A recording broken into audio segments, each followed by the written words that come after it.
ce que j'ai envie de vous amener aujourd'hui, c'est que vous êtes toutes des créatrices. Ça, si vous êtes là, c'est que vous estimez que vous êtes des créatrices. Quand je dis créatrice, je parle d'une très grande échelle. Vous n'êtes pas que créatrice de votre business,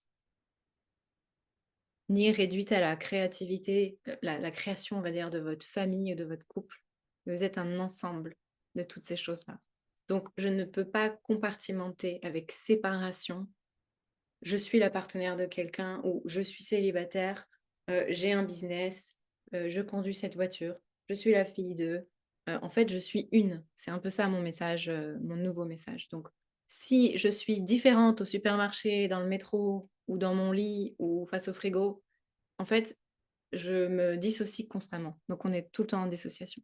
Donc, le but, c'est de réassocier les énergétiques, physiques, émotionnelles, sexuelles, aurique, énergétique, enfin tout ce qui est constamment présent en vous, avec la business, avec le couple, avec la vision qu'on a de l'amour, qu'on soit en couple ou pas, avec la vision qu'on a de notre maison, avec la manière dont on interagit avec le monde, et surtout quand personne nous regarde. Donc la créatrice, c'est aussi ça, c'est l'intégrité. Il n'y a personne qui me regarde, je suis toute seule, mais je suis une autre personne en fait.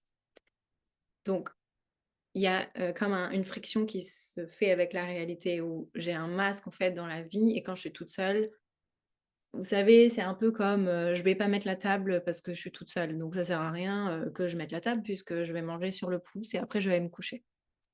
Donc la créatrice, elle est influencée en fait, elle est impactée par ces petits comportements. Donc ce que je vous invite à faire, c'est regarder les petits espaces dans vos vies où vous sentez qu'il y a une friction. Et que pourquoi je me ferais belle quand il y a mon homme et je cuisinerai, je mettrai la table quand il y a mes parents qui viennent manger ou je ne sais. Et de l'autre côté, quand je suis toute seule, je suis en pyjama, je suis à l'arrache, je mange un truc, je vais me coucher. Et donc du coup, je me traite pas moi-même comme cette reine, j'ai pas envie de faire cet effort. Et donc je suis en décalage avec ma personnalité et en même temps avec celle que j'ai profondément envie d'incarner. Est-ce que ça fait sens, ces petits moments, ces petites frictions? Est-ce que certaines d'entre vous sont coupables de ça?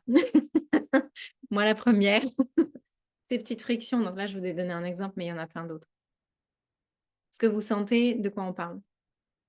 Donc, c'est ce qu'on va plonger en première partie de masterclass. On va regarder les croyances qui dérangent la créatrice parce que je suis en train de constamment manifester ma vie. Donc, la manifestation, c'est pas simplement je suis en train de manifester là tout de suite, j'ai envie d'avoir une voiture en 3 semaines, il faut que je la manifeste. C'est pas que ça en fait, c'est à chaque pensée, à chaque moment que je me réveille, à chaque interaction avec le monde, avec les animaux, avec les êtres humains, je suis créatrice de tout ce que je fais. Donc sur ça, vous êtes OK, je pense qu'on est OK sur ça. Donc allons-y. Ce qu'on va faire, c'est essayer d'identifier vos croyances qui empêchent le succès. Donc ma première question, c'est quelle est la définition du succès pour vous et quelle est la définition de la réussite pour vous? Parce que pour moi, par exemple, la définition du succès, ça va être différente de celle de Tamara. Moi, je vais définir, une femme qui a réussi, qui est accomplie d'une certaine manière. Peut-être que cette femme, à mes yeux, elle a des enfants, elle a une famille, elle a un homme et ah, c'est bon, elle peut se reposer, donc elle a réussi. Peut-être que pour une autre femme, c'est un chiffre d'affaires et c'est, être à l'abri pendant 5 ans, financièrement. Peut-être que c'est ça la réussite. Donc, à quoi vous attachez la réussite? Donc ça, c'est vraiment une invitation que je vous invite à plonger là-dedans. Peut-être pas tout de suite, parce que je parle beaucoup, mais de vous poser ce soir ou demain ou dans la semaine avec: «C'est quoi vraiment la réussite pour moi?» Et là, je pense qu'on touche à quelque chose de très profond parce que la réussite, selon nos parents, selon nos ancêtres, selon notre histoire de vie, va être complètement différente pour une femme ou pour une autre. Donc du coup, moi, je vais constamment projeter que les autres ont réussi, que moi, j'ai pas réussi. Mais je suis dans un décalage total en fait de ma définition de la réussite, ma vraie définition de la réussite. Par exemple, pour moi, un des aspects de la réussite, c'est entretenir et stabiliser une relation saine avec l'homme. Pour moi, ça, c'est un facteur de réussite. C'est ce qui fait aussi que je vais me sentir non réalisée jusqu'à ce que j'ai atteint ça dans ma vie. Donc évidemment, c'est hyper toxique d'avoir ce lien à moi-même. Ça veut dire que tant que je suis pas en couple, je suis pas réalisée et j'ai pas réussi. Alors que peut-être que celle qui a réussi, c'est celle qui a réussi de se libérer de ses traumas, d'être dans un instant de grâce dans la nature et qui se dit: «Là, en fait, j'ai gagné le jackpot parce que je suis seule avec moi-même et j'ai aucun problème avec ça». Et il y a très peu de femmes qui peuvent le dire aujourd'hui en 2024. Peut-être que c'est ça la réussite pour vous. Donc c'est intéressant de voir aussi ce que vous notez dans le chat. Je vois Mathilde, tu mets: «La réussite pour toi, c'est être aligné avec ta vérité sur tous les domaines de ta vie». En J'aime trop comme vous partagez dans le chat là, je regarderai après. Donc l'idée c'est d'être vraiment très précise. Donc on va travailler sur du laser aujourd'hui et c'est mon approche globale, c'est travailler en détail, en précision sur les croyances. Je suis sûre que vous avez des croyances qui vous dérangent sur l'argent. Moi, j'en avais. Par exemple, je me disais: «Les gens qui ont de l'argent sont cons». Est-ce que ça vous parle ça? Il y en a qui sont d'accord ou pas? Vous connaissez des cons qui ont de l'argent? Non, Camille, on a dit pas de jugement dans cette masterclass. Non, mais c'est vrai, il y a des gens pour moi qui ont de l'argent, qui font de l'argent d'un une position égotique, on va dire. Et c'est ce qui fait que c'est des gens qui se croient un peu tout permis, qui sont pas du tout dans le respect de la nature ou des autres et qui ont ce côté un peu arrogant. Donc moi, je vais me dire, ok, en fait, si un jour j'ai de l'argent, bah, je vais être comme eux. Donc je ne fais pas d'argent.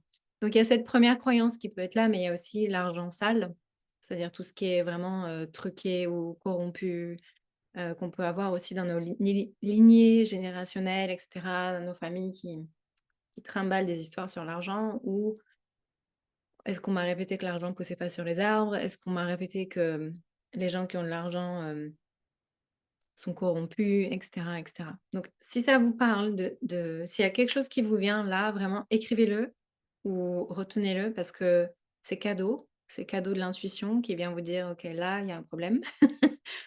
Là, alerte rouge. Et donc, tant qu'il y a ça, en fait, on fera pas d'argent. On sera pas dans la réussite non plus. Donc après, qu'est-ce que vous voulez faire pour travailler ces croyances? Évidemment, je suis sûre que vous avez toutes des techniques. Je sais qu'il y a 1000 façons de faire tomber une croyance.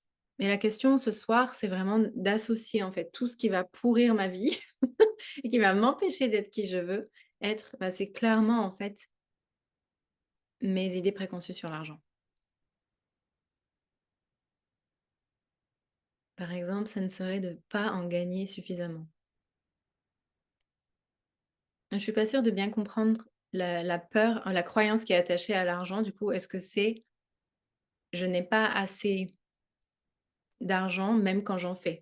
C'est-à-dire il y en a jamais assez? Est-ce que quelqu'un d'autre a cette croyance? Il y en a jamais assez. Il y en aura jamais assez.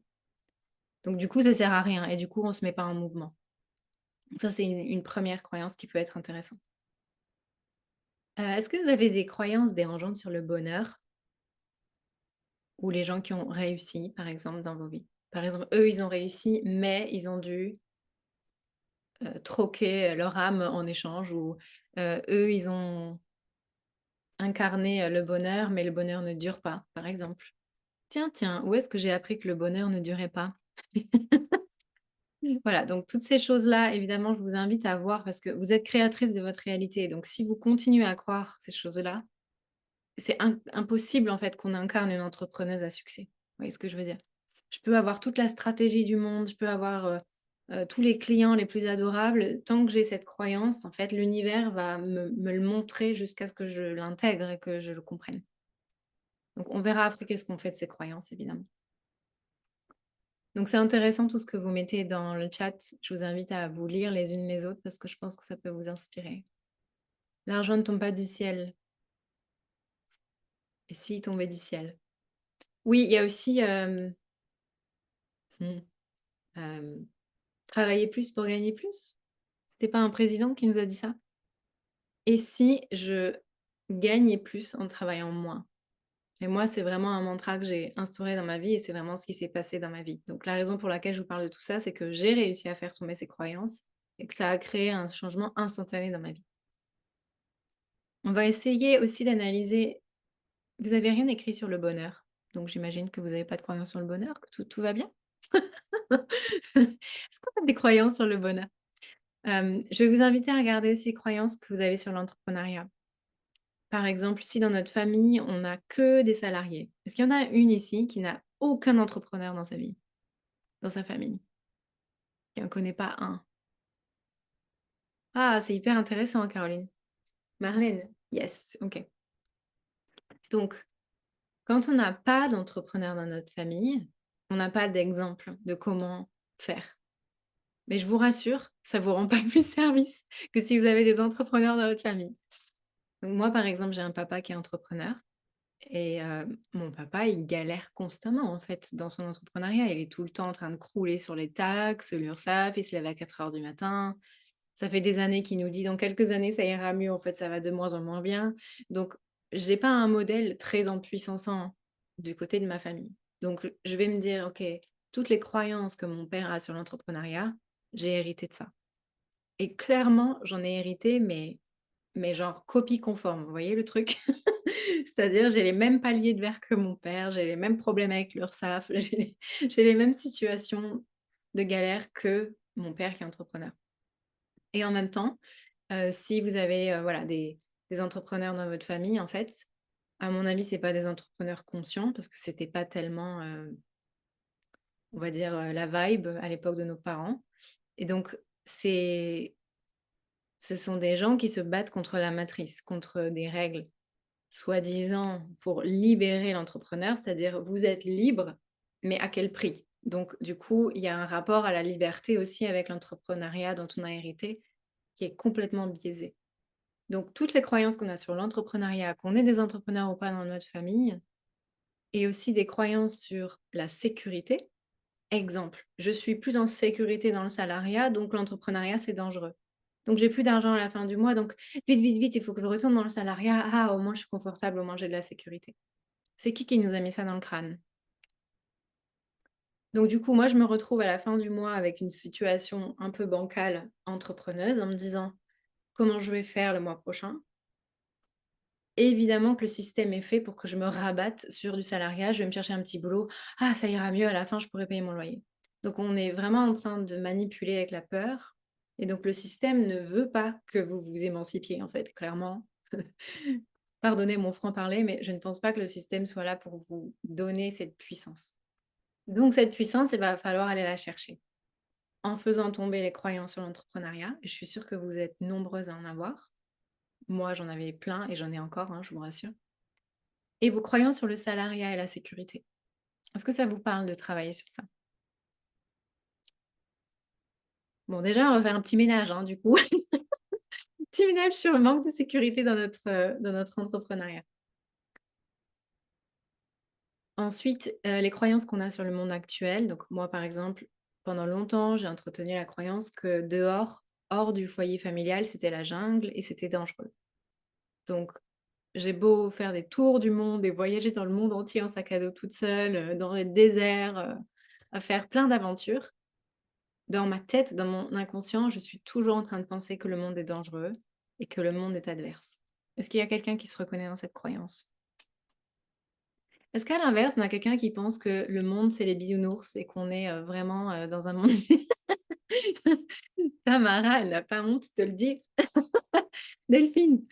Mais non, il y a aucune honte. Moi, j'ai aussi honte de dire que le monde est dangereux que de dire que le monde, c'est les bisounours.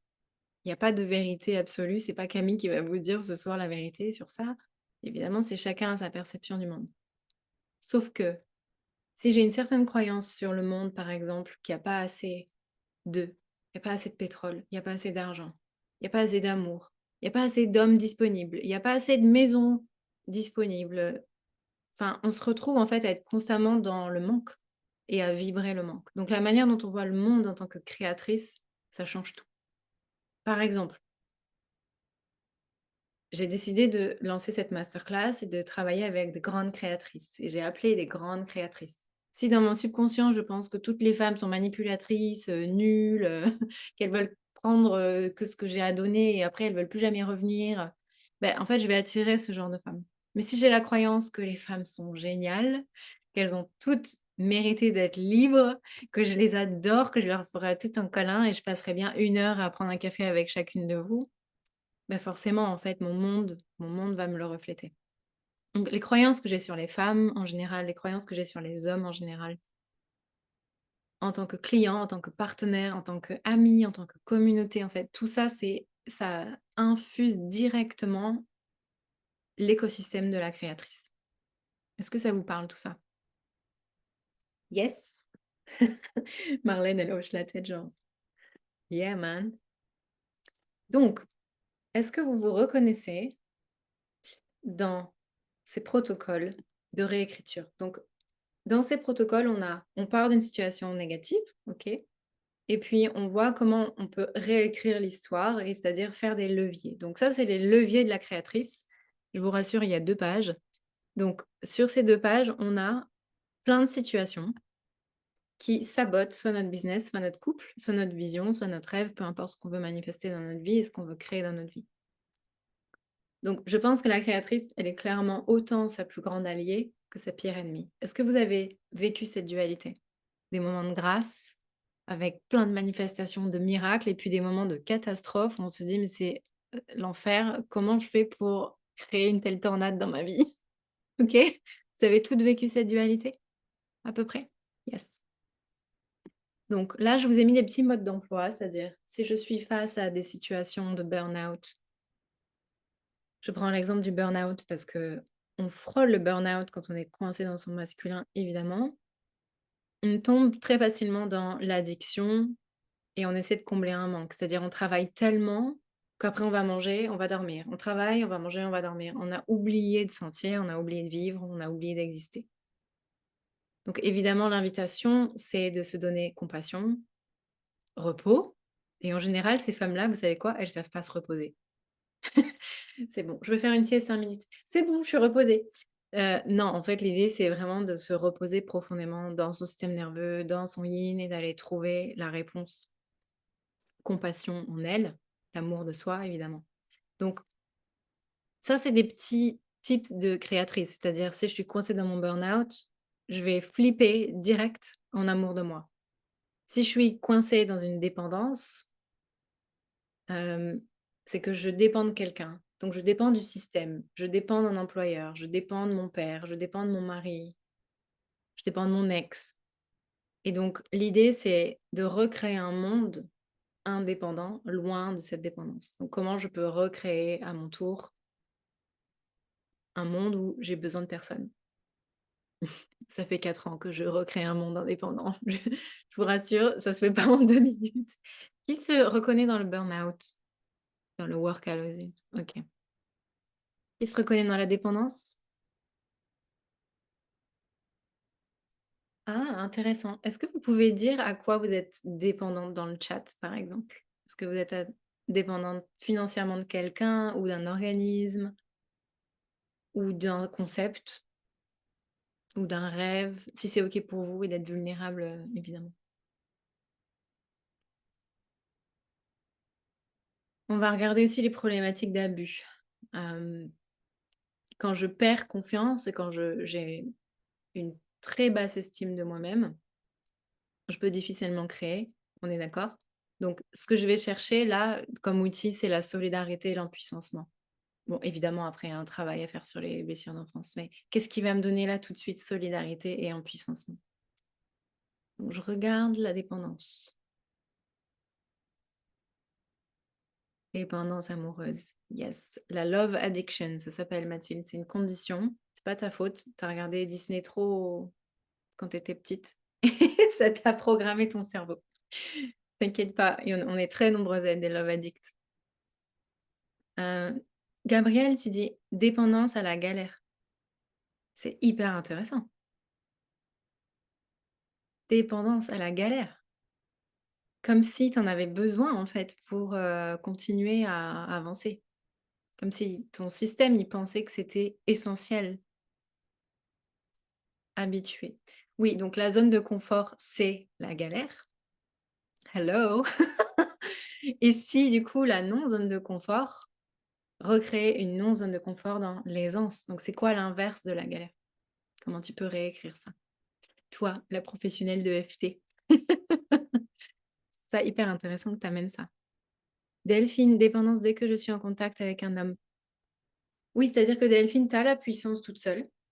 C'est-à-dire tu es ancrée dans la vie de tous les jours, mais c'est juste quand l'homme est là, il y a un truc qui shift.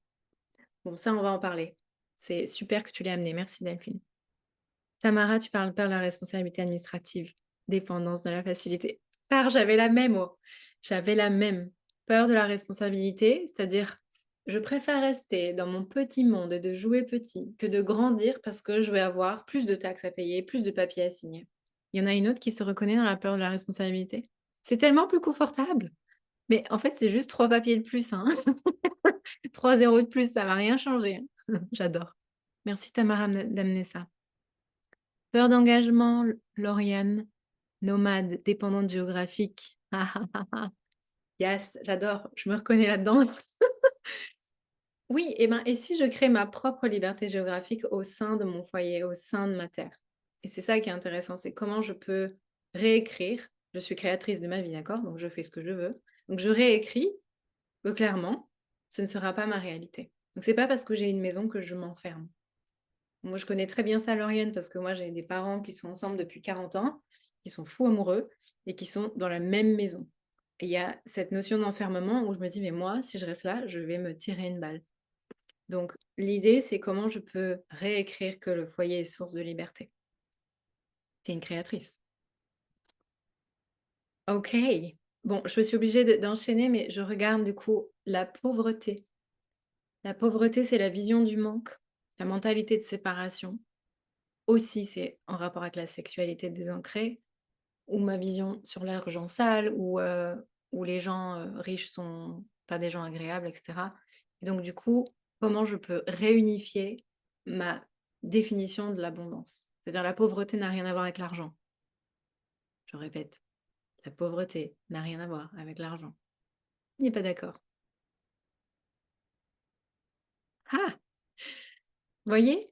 Ça n'a rien à voir avec l'argent. Ça a tout à voir avec la mentalité du manque et la mentalité de séparation. Si j'arrive à réunifier certaines parts de moi, tout d'un coup, je suis riche. J'en ai fait l'expérience. La copie. L'inverse de la copie, c'est l'expression de soi. Mon Dieu, on fait tout du copier-coller sur Instagram, on est d'accord ou pas? Donc, je fais du copier-coller de machin, je fais du copier-coller de ce que j'ai vu par ici, je reprends, je recycle et je fais à ma sauce, soi-disant. Donc, moi, ce que j'aime bien travailler avec vous, c'est l'oracle, c'est-à-dire l'intuition, c'est-à-dire je suis dans ma douche, je suis dans la nature, je suis dans le spa et j'ai une idée de génie et je crée. Je crée quelque chose à partir de ça. Je crée pas à partir de la copie, je crée pas à partir de ce que j'ai vu, mais je suis dans l'auto-expression de mon oracle, c'est-à-dire de ce qui vibre profondément en moi. Et attention, la copie, on le fait toutes d'une manière ou d'une autre, en se disant ah, elle était trop bien cette citation, comment je vais faire pour la retourner avec mes mots? On est dans le mental, donc on est sur un état de création qui est hyper basse fréquence. Alors que quand je suis en création à partir de mon cœur, à partir de mes tripes, à partir de ma passion, ben bizarrement, je vais avoir 50 likes. Ouais. Je vais avoir aussi des gens qui vont réagir à ce que je donne. Pourquoi? Parce que c'est la fréquence qui compte plus que la copie. La censure, hello! La censure, c'est pas ma copine, elle. La censure, vous savez quoi? Ça m'est arrivé tout à l'heure. Vous savez ce qui m'est arrivé? Ça fait une semaine que je prépare le PDF de cette masterclass. Une semaine qu'elle est dans mon Canva et que je ne l'ai pas téléchargée. Je me dis, bon, elle est en ligne, puis jusqu'à la dernière minute, je la téléchargerai. Donc la masterclass était à 17h. À 16h30, il y a un bug international sur l'appli Canva et je ne peux plus télécharger mon visuel pour la masterclass. Et je suis restée 15 minutes à me dire, ok, on n'a plus de visuel du coup. Donc je ne sais pas si ma leçon c'était, ouais, il fallait télécharger ton PDF à l'avance, ou bien mémoire de censure. Donc ça m'arrive tout le temps, moi. Quand j'ai un gros événement, je vais avoir 100 danseuses, 50 participantes, parce que vous êtes quand même 50 inscrites ce soir. Donc ça, quand je frôle le chiffre, en fait, je monte, parce que c'est pas des chiffres habituels pour moi, 50 personnes, vous voyez. D'habitude, j'ai des groupes de 5 ou 10. Je monte en chiffre Eh ben, je me prends la censure. Quelqu'un d'autre a la censure par ici? Ou l'autocensure? Ça vous parle? Non, vous n'y avez pas encore été confronté. En général, ça, c'est les mémoires de sorcières, c'est la peur de s'affirmer aussi. C'est que inconsciemment, j'ai pas tant envie que ça de grandir. Donc après, on va avoir des femmes qui disent: «Ouais, mais j'ai pas d'inscrite». Ben, c'est pas que tu pas d'inscrite, en fait, c'est que il faut faire un nettoyage de la censure. Donc après, je vais aller un petit peu rapidement sur ça, mais je vais vous donner ce PDF. Vous pouvez plonger dans la paralysie. Il y a quelqu'un qui se sent paralysé? Ouais, OK. Donc là, le protocole recommandé, c'est la mise en mouvement et la nature. Mais voilà, c'est comment je peux me mettre en mouvement et peut-être parfois c'est débloquer des aspects de ma vie que je n'ai aucune idée que je dois débloquer. Exemple, tout à l'heure, je suis allée chanter dans la nature pour débloquer une angoisse, liée à un engagement sur une maison. Tu vois, Lauriane, tu pas toute seule. Donc quel est le rapport, vous allez me dire? Ben, en fait, tout est connecté, en fait. Donc si j'arrive à me débloquer dans la forêt avec ma voix, bah, j'arrive à débloquer ma force pour signer un contrat. Donc c'est voilà, c'est intrinsèquement lié. Procrastination? Lilou? Oh oui, OK. Donc sous la procrastination, il y a beaucoup de compassion. J'ai envie de vous faire un gros câlin parce qu'il y a la peur d'incarner, l'absence de vision et le doute sur la legacy. La legacy, malheureusement, je ne peux pas vous en parler trop ce soir, mais j'en parle beaucoup dans mes accompagnements. Ça peut être la responsabilité aussi. La petitesse. Qui c'est qui joue petit? Tout petit, qu'on ne voit pas trop. Ouais, et ben, quand on joue petit, en fait, c'est l'humilité mal placée. Ça vous parle ça? Je fais semblant d'être humble, en fait. Comme ça, ouais, on me voit pas beaucoup et j'ai ce côté un peu demeure. Vous connaissez ce mot en anglais, demeure? C'est-à-dire, ouais, je fais celle qui est complètement, en phase avec la vie et oh, comme par hasard, on m'a pris en photo et enfin, je suis dans une espèce d'humeur papillon, vous voyez? Et en fait, ça, c'est de l'humilité mal placée parce qu'une femme qui est profondément affirmée dans sa puissance, elle peut être profondément humble, profondément vulnérable et multimillionnaire du cœur, c'est-à-dire hyper riche aussi. Donc c'est pas une question moi j'en connais plein des gens très riches et très humbles en même temps. Je pense que c'est tout à fait possible de mixer les 2. Donc si on a peur de passer pour quelqu'un qui est pas humble, ben, on va très facilement rester dans le petit. Est-ce que ça résonne ça? J'adore Marlène. Marlène hyper active. Les excuses. Tin, tin, tin, tin, tin, tin, tin. Ils se prend des excuses de créatrice. On reste dans une illusion, on s'attache à un rêve, à une chimère et on reste non réalisé. Donc là, pareil, c'est comment je peux refaire filtre et voir où est-ce que je me trouve des excuses. Les excuses, c'est juste un voile. Je vais passer un peu plus vite sur la plainte, mais je vais aller très fort sur l'isolement. OK? Donc, les projecteurs là, j'attends d'être révélée, j'attends qu'on me voie, j'attends qu'on me propose, j'attends qu'on voit que c'est génial, j'attends un partenariat, j'attends que mon homme vienne débloquer cette somme d'argent, j'attends que telle personne m'invite dans son podcast. Est-ce que ça résonne? On n'attend pas, on est des créatrices. Donc, forcément, on va être isolé parce que on a cet isolement qui est un peu, forcé parce que on est sur un chemin déjà, on n'est pas aidé. Mais en plus, du coup, comment je vais m'entourer d'une communauté et m'allier avec les bonnes personnes? C'est ça aussi qui va casser l'isolement. Je vais les chercher en fait. J'attends pas d'être révélée, c'est moi qui vais les chercher. Mais j'y vais avec une proposition béton. Donc on va voir ça. Évidemment, la lutte. Ouf! Alors, on en parlait du coup, Gabriel, de la galère. La lutte, elle est là. Hem, pour moi, la lutte, c'est une perception de l'ego confortable, alors que si on peut retourner ça comme étant, une opportunité de grandeur, je pense que du jour au lendemain, on peut créer des miracles dans nos vies. Est-ce que vous avez déjà créé des miracles dans la lutte? Ça vous est déjà arrivé? Créer des miracles dans la lutte? Non?